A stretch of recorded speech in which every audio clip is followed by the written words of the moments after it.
Salve gente, io sono Luca e in questo epico episodio del corso italiano avanzato volevo rispondere a una domanda che mi è stata fatta qualche tempo fa da uno degli iscritti al canale.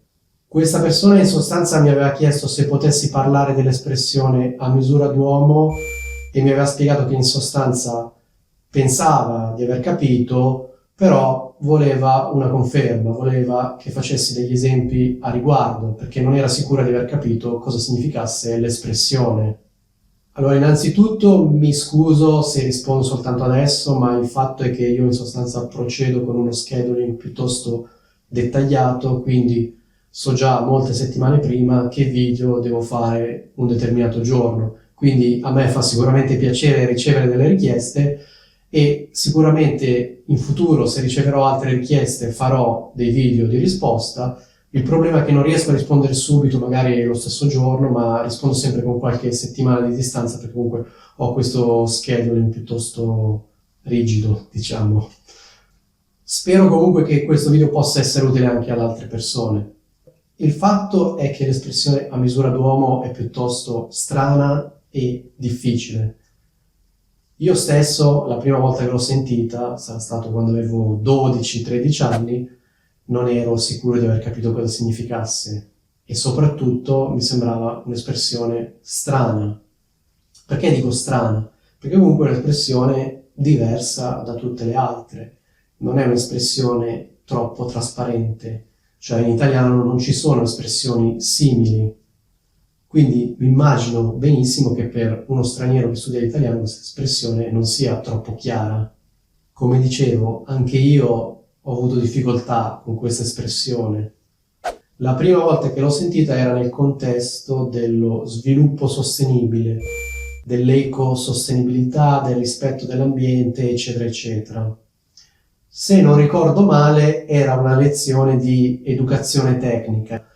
In Italia c'era questa materia, educazione tecnica, che comprende varie cose, tra cui la sostenibilità, lo sviluppo sostenibile, eccetera, eccetera. Insomma, io sentivo questa espressione, città a misura d'uomo, e non capivo cosa significasse. Perché a pensarci è strano, non riuscivo a decodificare. In realtà, città a misura d'uomo molto semplicemente vuol dire città adatta alle esigenze degli uomini. Quindi è un modo contorto di dire adatta all'uomo. In particolare però l'espressione a misura d'uomo ha una sfumatura precisa, cioè non si riferisce soltanto alle esigenze immediate e concrete dell'uomo, come possono essere mangiare, bere, dormire, sopravvivere, eccetera, eccetera, ma alle esigenze in generale, anche a determinate cose che permettono all'uomo di vivere meglio rispetto a tutti i punti di vista. Nel 90% dei casi questa espressione a misura d'uomo la sentirete insieme alla parola città, quindi città a misura d'uomo. Questa espressione viene usata il più delle volte nel contesto, come dicevo, dell'ecosostenibilità o anche della pianificazione edilizia urbana. Cioè in particolare l'espressione a misura d'uomo, città a misura d'uomo oppure quartiere a misura d'uomo si riferisce a un determinato approccio alla progettazione di nuovi quartieri, di nuovi edifici e si contrappone in un certo senso alla logica del mercato. La logica del mercato è quella del fare più soldi possibili, cioè se io ho uno spazio, ho un terreno, cosa faccio? Metto più palazzi possibili così vendo più appartamenti possibili. Il problema è che poi, e questo succede molto spesso, per guadagnare di più, cosa faccio? Costruisco i palazzi uno vicino all'altro, quindi c'è uno spazio ristretto tra i palazzi e sono praticamente un palazzo vicino all'altro, quindi se io guardo alla finestra ho di fronte un altro palazzo a 5 metri di distanza. Adesso esagero, però avete capito il punto. In una città a misura d'uomo, invece, prima vengono valutate le esigenze dell'uomo e quindi invece di costruire un palazzo di fronte all'altro per guadagnare di più, magari si costruisce un palazzo, in mezzo si mette un giardino e poi si mette un altro palazzo. Perché si mette il giardino? Da un punto di vista dello spazio magari è uno spreco, però in realtà il giardino ha la sua funzione. Il giardino permette di rispondere alle esigenze dell'uomo, che non sono soltanto esigenze di dormire, avere un posto dove dormire, ma magari anche l'esigenza di andare a sedersi su una panchina e stare in mezzo al verde, stare in mezzo alle piante, guardare gli alberi, rilassarsi in mezzo al verde.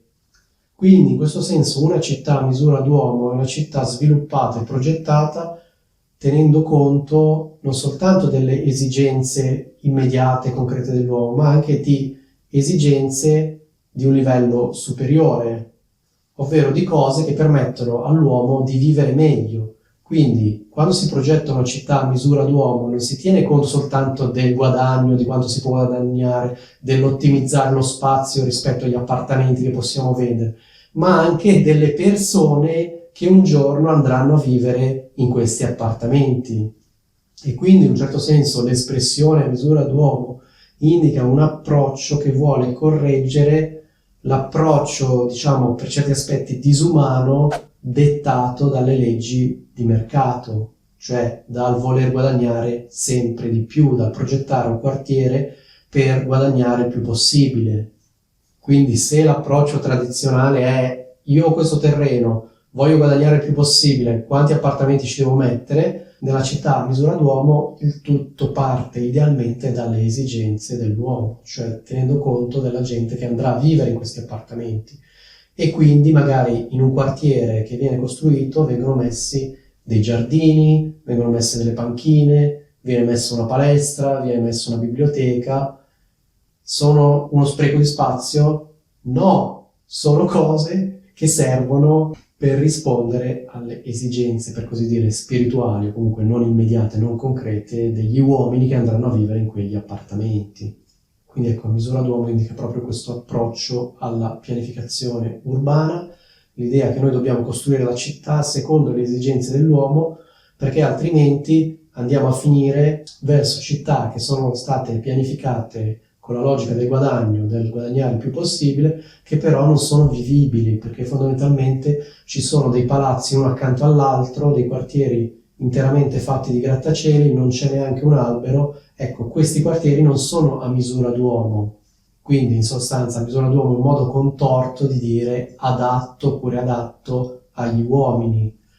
Volendo si può parafrasare anche in questo modo. Una città a misura d'uomo è una città in cui è bello vivere perché è stata progettata tenendo conto delle esigenze degli uomini. Voi mi potreste dire, vabbè ma Luca, ma le città sono sempre state progettate tenendo conto delle esigenze degli uomini, mica degli scimpanzé. Ok, però spesso la priorità veniva data alle logiche di mercato. Ecco, come dicevo, questo termine lo troverete quasi esclusivamente in riferimento alla pianificazione urbana, quando si parla di città, quindi città a misura d'uomo, quartiere a misura d'uomo. Di solito viene usato nei messaggi di marketing, di pubblicità, per esempio se costruiscono un nuovo quartiere, potreste leggere un nuovo quartiere a misura d'uomo. Non è sicuramente un'espressione comune che viene usata nel linguaggio corrente, anche perché, come dicevo, è piuttosto contorta. Io la interpreto nel modo seguente, cioè l'immagine è quella di un vestito, no? Una città a misura d'uomo è come un vestito della misura giusta per l'uomo, cioè che non è né troppo grande né troppo piccolo. È un vestito che sta bene all'uomo, in senso metaforico. Perché? Perché è stato fatto, per così dire, su misura. Quindi le persone, quando si sono messe a pianificare il quartiere, hanno tenuto conto delle varie esigenze, hanno deciso qui mettiamo il parco, così la gente la domenica mattina può andare al parco, qui mettiamo la biblioteca, qui mettiamo la palestra e così via. E spesso questa espressione la si trova nel contesto della sostenibilità, sviluppo sostenibile, ecosostenibilità, rispetto dell'ambiente. È un'espressione che è collegata a questi concetti. Ecco, questo è quanto. Spero che l'espressione sia più chiara adesso. Se ci sono dei dubbi, mi raccomando, scriveteli qua sotto. Detto ciò, vi saluto.